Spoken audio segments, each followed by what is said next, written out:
Assalamu alaikum to all the economic lovers. Hope you all are good.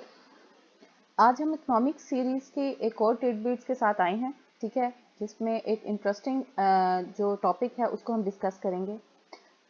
आम routine में जब कोई भी सब्जेक्ट चूज करने की बात आती है, तो जब इकोनॉमिक्स की बात आती है तो बहुत सारे स्टूडेंट्स या बहुत सारे लोग हमें ये रिकमेंड करते हैं कि इकोनॉमिक्स जो है वो एक बहुत ड्राई सब्जेक्ट है और इसको पढ़ना जो है बहुत ज़्यादा डिफिकल्ट है, इसके ग्राफ्स बहुत ज़्यादा मुश्किल हैं और इसकी थ्योरीज जो हैं वो काफ़ी ज़्यादा डिफिकल्ट टू अंडरस्टैंड है। आज हम इसको ज़रा देख लेते हैं कि क्या ये सिर्फ एक मिथ है या इसमें कोई रियलिटी भी है। सबसे पहले देखते हैं कि इकोनॉमिक्स जो है ये एक वे ऑफ लिविंग लाइफ है, ठीक है। जिंदगी में हम जितने भी काम करते हैं उन सब में इकोनॉमिक का एक अहम किरदार है, ठीक है। जैसे हम काम करते हैं, वर्क करते हैं, ठीक है, तो हम एम्प्लॉय होते हैं उस टाइम और इकोनॉमी के लिए एज अ लेबर का काम कर रहे होते हैं, ठीक है। तो एज अ होल इकोनॉमी के लिए हम लेबर आवर्स जो हैं वो प्रोवाइड कर रहे होते हैं। इसी तरह अगर हम कुछ खा रहे हैं, ठीक है, तो हमारी जो यूटिलिटी है, हम अपनी यूटिलिटी को मैक्सिमाइज कर रहे होते हैं, ठीक है, from the food we are eating, ठीक। इसी तरह अगर एक्सरसाइज कर रहे हैं या वॉचिंग कर रहे हैं, वॉचिंग अ टीवी है या वॉचिंग अ मूवी है, ठीक है, तो वो क्या होगा कि ट्रेड ऑफ कर रहे होते हैं बिटवीन वर्क एंड बिटवीन और लेयर, ठीक है, और या फिर मेंटेन कर रहे हैं अपनी बॉडी हेल्थ को, इसको हम जो है ट्रेड ऑफ कर रहे हैं वर्क से, ठीक। इसी तरह अगर आप शॉपिंग पे जाते हैं, ठीक है, तो उसमें भी आपकी एक बिहेवियर जो है वो फॉलो किया जाता है। कुछ लोग जो है जाके जहाँ पे जिस कॉर्नर पे सेल वाले टैग्स लगे होते हैं वो वहाँ से ज़्यादा शॉपिंग करना पसंद करते हैं, क्योंकि उनके थिंकिंग के अकॉर्डिंग वहाँ पे चीज़ें जो है वो सस्ती मिल रही होती हैं। लेकिन ये सारी जो एस्पेक्ट्स हैं ह्यूमन बिहेवियर के, ये भी एक इकोनॉमिक्स का एस्पेक्ट है, ठीक है। इसी तरह अगर जब हम शॉपिंग के लिए जाते हैं, हर बंदा जो है वो ग्रॉसरी करने तो एटलीस्ट जाता है, ठीक है। तो आप एक जो आपकी इनकम है, हैंडसम अमाउंट है, आप जो आप मंथली कमाते हैं, उसके अकॉर्डिंगली आप अपना बजट एक पहले सेट करते हैं कि हमारा इतना बजट जो है वो ग्रॉसरी के हेड में है, इतना बजट जो है हम बिलिंग में देंगे और इतना बाकी जो रिमेनिंग होगा उसको हम सेव करेंगे या कंज्यूम करेंगे। तो ये सारे बिहेवियर्स जो हैं वो भी इकोनॉमिक्स की फील्ड के इंग्रेडिएंट्स हैं। इसके बाद अगर हम देखें जो है, अगर आप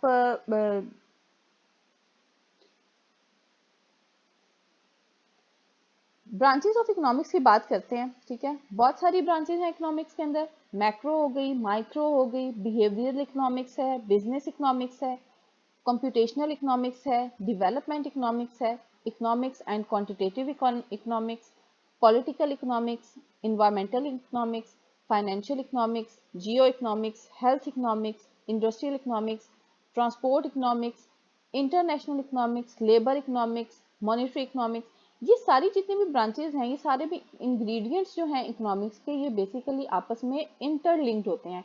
इसमें से काफ़ी सारे ऐसे होंगे जो मैक्रो इकोनॉमिक्स के साथ जो है वो लिंक्ड होंगे, जैसे लेबर मार्केट है, लेबर जो है वो मैक्रो इकोनॉमिक का इंग्रेडिएंट है, ठीक है। इसी तरह मॉनेटरी इकोनॉमिक्स जो है वो भी मैक्रो इकोनॉमिक्स का एक इंग्रेडिएंट है, लेकिन इसको एज अ अलग से फील्ड भी हम ऑब्जर्व करते हैं। इन सब में से कुछ को हम थोड़ा सा डिटेल में देख लेते हैं, ताकि देखा जा सके कि वाकई ये एक ड्राई सब्जेक्ट है या फिर इसमें कोई इंटरेस्ट पैदा किया जा सकता है, ठीक है। मैक्रो इकोनॉमिक्स जो है, मैक्रो इकोनॉमिक्स में अगर हम देखें, सबसे पहले तो हम बात करते हैं जीडीपी। अगर किसी भी हमने जगह पे इन्वेस्ट करना हो या इवन किसी भी कंट्री में हमने विजिट करना हो, पिकनिक के लिए जाना हो, वेकेशन गुजारने के लिए जाना हो, तो सबसे पहले हम उस कंट्री के हालात को देखते हैं कि क्या वहाँ पे जो सिचुएशन है वो इस काबिल है कि हम उसको उस जगह को विजिट कर सकें, ठीक है। क्या वहाँ की इकोनॉमी जो है वो उस सूटेबल है कि हम जो है वहाँ पे विजिट कर सकें या अपनी वेकेशंस को अच्छे तरीके से जाके गुजार सकें। तो उस हेल्थ को, किसी भी इकोनॉमी की जब हेल्थ को देखना होता है तो सबसे पहले हम उसकी जीडीपी को देखते हैं, क्योंकि जीडीपी के अंदर उसके सारे इंडिकेटर्स जो है वो आ जाते हैं कि उस इकोनॉमी की ग्रोथ कितनी है, उस इकोनॉमी की गुड साइड्स क्या हैं।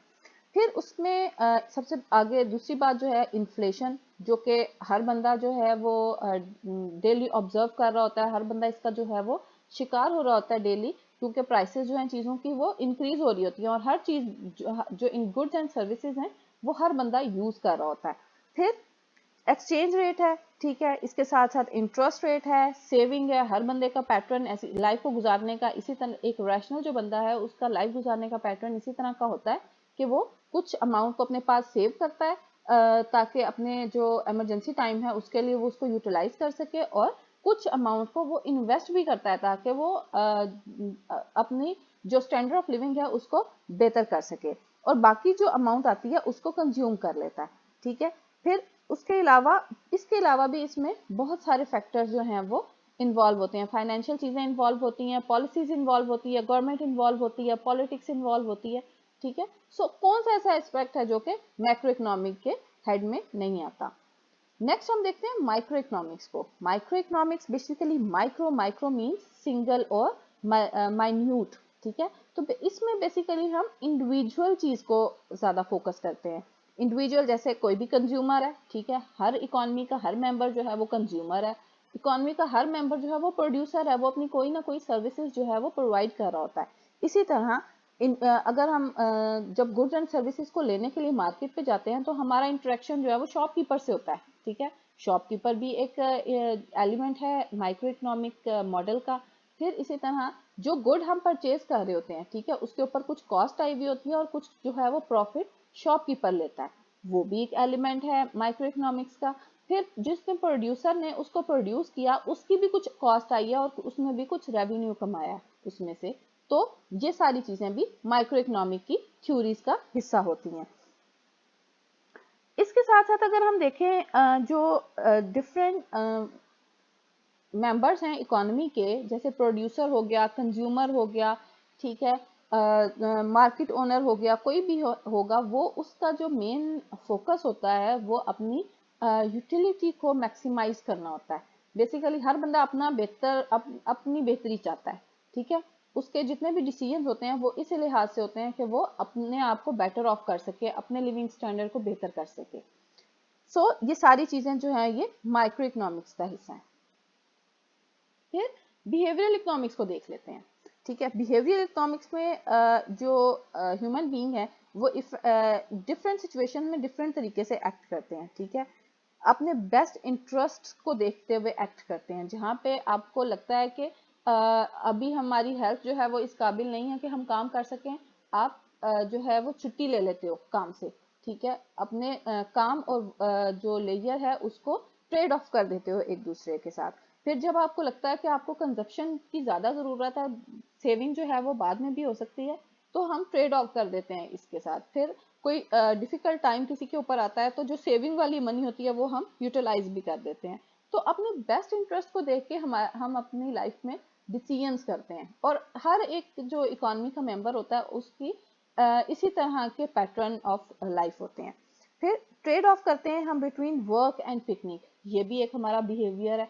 ठीक इसी तरह रैशनलाइज डिसीजंस करते हैं हम हमेशा, नोन्ड डिसीजंस करते हैं, चॉइसेस करते हैं बिटवीन गुड्स एंड सर्विसेज।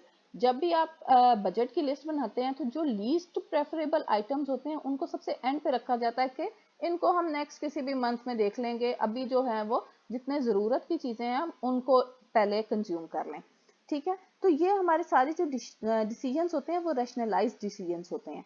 ठीक है। यानी कंप्लीटली इन्फॉर्म्ड डिसीजंस होते हैं। फिर जब आप मार्केट में शॉपिंग करने के लिए जाते हैं तो जो रैशनल कंज्यूमर है उसका बिहेवियर क्या होता है कि वो डिफरेंट शॉप से पहले चीज की प्राइस को पता करता है कि एक्चुअल प्राइस इसकी क्या है, और फिर जब जहां से उसको बेस्ट प्राइस मिलती है फिर वो वहां से उसको परचेज कर लेता है।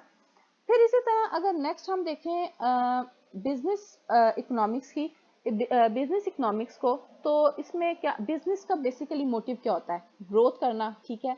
मार्केट एनालिटिक्स फिर उसमें हम करते हैं। बिजनेस को मार्केटिंग की जरूरत होती है, जो भी आप छोटा बिजनेस चलाएं या बड़ा बिजनेस चलाएं उसको मार्केटिंग की जरूरत होती है, और डिफरेंट तरह के टैक्टिक्स जो हैं वो यूज किए जाते हैं ताकि अपने बिजनेस को इन्हांस किया जा सके। फिर उसमें मनी की ग्रोथ है और मनी की डिस्ट्रीब्यूशन है, दोनों में इकोनॉमिक्स का इस्तेमाल होगा। मार्केटिंग आइडियाज हैं उसमें भी मार्केट जो इकोनॉमिक्स है वो इन्वॉल्व होगी, और इसके साथ साथ जो बिजनेस के स्ट्रेटेजिक प्लान्स होते हैं, ठीक है, उन सब में भी इकोनॉमिक्स का एक सिग्निफिकेंट कंट्रीब्यूशन होता है। नेक्स्ट हम देख लेते हैं फैक्टर्स ऑफ इकोनॉमिक डेवलपमेंट। ठीक है। इकोनॉमिक डेवलपमेंट भी एक इकोनॉमिक्स की ब्रांच है। ठीक है। अब हर जो कंट्री है या हर एक इंडिविजुअल है, उसका मेन पर्पस जो है लाइफ गुजारने का क्या होता है कि हम ग्रो करें या हम डेवलपमेंट की तरफ मूव करें। Development basically sustainable path of growth होती है, ठीक है। तो बेशक वो पॉलिटिकल स्टेबिलिटी हो, अगर हम कंट्री वाइज देखें तो मैक्रो इकोनॉमिक वेरिएबल जो हैं उनमें स्टेबिलिटी चाहिए हमें, हमें पॉलिटिकल हिसाब से भी स्टेबिलिटी चाहिए, जो ट्रेड है हमें उसमें भी स्टेबिलिटी चाहिए, डिफरेंट जो हम वर्ल्ड जो कंट्रीज हैं, उन वर्ल्ड की कंट्रीज उनके साथ जो हम इंपोर्ट और एक्सपोर्ट का हमारा जो लेन देन हो रहा होता है, तो उसमें भी हमें सस्टेनेबिलिटी चाहिए। फिर सेविंग रेट्स जो हैं उनमें हमें सस्टेनेबिलिटी चाहिए। एजुकेशनल स्टैंडर्ड्स जो हैं, ठीक है, उनको हम ग्रो करना चाहते हैं, हेल्थ स्टैंडर्ड्स को अपने ग्रो करना चाहते हैं, और इसके साथ साथ जितने हमारे नेचुरल रिसोर्सेज हैं उनको प्रॉपरली यूटिलाइज भी करना चाहते हैं एट देयर मैक्सिमम, ठीक है, ताकि जो है वो उनको ज़ाया भी ना किया जा सके, और दूसरा उनसे जितना हम जितनी उनमें से हम बेनिफिट्स ले सकते हैं वो हम ले लें। नेक्स्ट जो इकोनॉमिक्स की ब्रांच है वो है इकोनॉमिक ग्रोथ। इकोनॉमिक रिसोर्सेज इसमें आ जाते हैं, नेचुरल रिसोर्सेज आ जाते हैं, फिर पॉपुलेशन है, एम्प्लॉयमेंट है, फिजिकल रिसोर्सेज हैं और फैसिलिटीज़ हैं। इसके बाद देख लेते हैं इकोनोमेट्रिक्स। इकोनोमेट्रिक्स भी एक बहुत ज़्यादा इम्पॉर्टेंट ब्रांच है इकोनॉमिक्स की। इकोनोमेट्रिक्स बेसिकली एक जो है वो तीन सब्जेक्ट्स जो हैं उनका कम्बिनेशन कह सकते हैं, मैथमेटिक्स, स्टैटिस्टिक्स और इकोनॉमिक्स, ठीक है। क्योंकि हर जो डिफरेंट सब्जेक्ट होता है, जब आपने उसके थ्योरीज को टेस्ट करना होता है तो आपको मॉडल्स की ज़रूरत पड़ती है, ठीक है। उन मॉडल्स को एनालाइज करने के लिए या उन मॉडल्स के ऊपर डिफरेंट टेक्निक्स अप्लाई करने के लिए एक बेसिक ब्रांच है हमारे पास इकोनोमेट्रिक्स की, जिसमें मॉडलिंग, सिमुलेशन, फोरकास्टिंग और विजुअलाइजेशन को ऑब्जर्व किया जाता है। इससे बाद हम देख लेते हैं एनवायरमेंटल इकोनॉमिक्स, ठीक है। अब हर तरह की इन्वायरमेंट जो है इकोनॉमी के अंदर होती है। फाइनेंशियल इन्वायरमेंट अलग होती है, बिजनेस अगर टर्म्स में देखें तो फाइनेंशियल इन्वायरमेंट है, पॉलिटिकल इन्वायरमेंट है, ठीक है, फिर लीगल इन्वायरमेंट है, जुडिशियल फॉर्म्स में देखें तो लीगल इन्वायरमेंट की बात होगी। सोशो कल्चरल, हमारे बहुत सारे ऐसे नॉर्म्स होती हैं जो कि सोशो कल्चरल में आ जाती हैं, जैसे कि हमारे लैंग्वेज वगैरह, हमारा ड्रेस कोड, ठीक है, ये सारी चीज़ें हमारी सोशो कल्चरल चीज़ों में आ जाती हैं। फिर geographic and resource environment, technological environment, हम टेक्नोलॉजिकल इन्हांसमेंट भी चाहते हैं इकोनॉमी के अंदर। इसके साथ साथ हमारी इकोनॉमिक ओवरऑल जो इकोनॉमिक इन्वायरमेंट है उसमें भी हम सस्टेनेबिलिटी चाहते हैं। फिर इसके साथ नेक्स्ट जो ब्रांच है वो है फाइनेंस एंड इकोनॉमी, ठीक है, या फाइनेंशियल इकोनॉमी कह सकते हैं, ठीक है। इसमें हम क्या करेंगे, क्या करते हैं कि इकोनॉमिक एक्सपेंशन की बात करते हैं, एनालिसिस करते हैं चीज़ों का, फिर स्ट्रेटजीज जो हैं वो डेवलप होती हैं, मार्केट के लेवल पे रिसर्च की जाती है, एडवाइजरी कमेटीज़ वगैरह बनाई जाती हैं, ठीक है, और फिर वो पूरी इकोनॉमी के ऊपर जनरलाइज करके अप्लाई कर दी जाती हैं थ्योरीज। नेक्स्ट आ जाती है हेल्थ। हेल्थ भी एक बहुत ज़्यादा इंपॉर्टेंट फैक्टर है हमारी इकोनॉमी का। ये एक सोशल फैक्टर भी है और एक इकोनॉमिक फैक्टर भी है, ठीक है, क्योंकि अगर हमारा जो लेबर होंगे, जो ह्यूमन बींग्स होंगे, वो अगर हेल्दी नहीं होंगे तो वो जो अपना बेस्ट है जॉब में वो नहीं दे पाएंगे, ठीक है। तो हेल्थ जो है वो बहुत ज़्यादा एक इम्पॉर्टेंट रोल प्ले करती है। इसमें हेल्थ एंड डेवलपमेंट आ जाती है, फाइनेंसिंग ऑफ हेल्थ सर्विसेज आ जाती हैं कि गवर्नमेंट कितनी सर्विसेज दे रही है, कितना फाइनेंस कर रही है हेल्थ सेक्टर को। इसके साथ इकोनॉमिक रेगुलेशंस हैं हेल्थ के सेक्टर में, एलोकेशन, कितने रिसोर्सेज को हम एलोकेट कर रहे हैं हेल्थ सेक्टर के अंदर, और फिर इसके साथ साथ एफिशिएंसी ऑफ हेल्थ सर्विसेज कि कितनी जो है एम्बुलेंस हैं उसके अंदर, कंट्री के अंदर कितनी जो है हॉस्पिटल्स हैं, पब्लिक कितने हॉस्पिटल्स हैं, कितने कितने दूर हैं, कितना उनमें डिस्टेंस है, ताकि जो पेशेंट्स हैं उनको जो हॉस्पिटल तक पहुंचने में ज़्यादा मसला ना हो, ठीक है। तो ये सारी सर्विसेज जो हैं वो हमारी हेल्थ इकोनॉमिक्स के अंदर आती हैं। Last but not least labour economics की बात करते हैं। लेबर इकोनॉमिक्स में स्किल्ड और अनस्किल्ड लेबर, क्योंकि हर जॉब जो है वो हर तरह के बंदे के लिए नहीं आती। जो अगर एक इंसान कुक है तो वो जो बार्बर की जॉब है वो अच्छे से नहीं कर पाएगा, ठीक है। तो हर एक इंसान का अलग तरीके का स्किल होता है, वो उसको उस अपने स्किल के मुताबिक जॉब जो है वो करना चाहता है, ठीक है। फिर सेमी स्किल्ड लेबर्स भी होते हैं, ठीक है, रिक्वायर सम एजुकेशन और ट्रेनिंग, उनको कुछ ट्रेनिंग वगैरह दे दी जाए या कुछ एजुकेशन उस चीज़ की दे दी जाए तो वो अपने काम को इम्प्रूव कर लेते हैं। इसी तरह कुछ वेज एम्प्लॉयज होते हैं, ठीक है, जो ऑफिस में काम करते हैं, और कुछ कॉन्ट्रेक्चुअल लेबर्स भी होते हैं जो जिनका कॉन्ट्रेक्चुअल टेन्योर होता है, फॉर एग्जांपल 1 ईयर या 5 ईयर का टेन्योर होता है, जिसमें उन्होंने अपना काम जो है वो कंप्लीट करके जो अपने ऑर्गेनाइजेशन है उसको देना होता है। हमने अभी जितनी भी सारी डिस्कशन की, तो सारी डिस्कशन का कंक्लूजन तो ये निकलता है कि each and every sphere of life में जो हम इकोनॉमिक वेरिएबल्स से, थ्योरीज से और उनके कॉन्सेप्ट से डील करते हैं। आपको क्या लगता है? प्लीज़ अपना फीडबैक ज़रूर दीजिएगा, ठीक है। अगर आपको वीडियो अच्छी लगी हो तो लाइक करें, शेयर करें वीडियो को और सब्सक्राइब करें चैनल को। Thank you.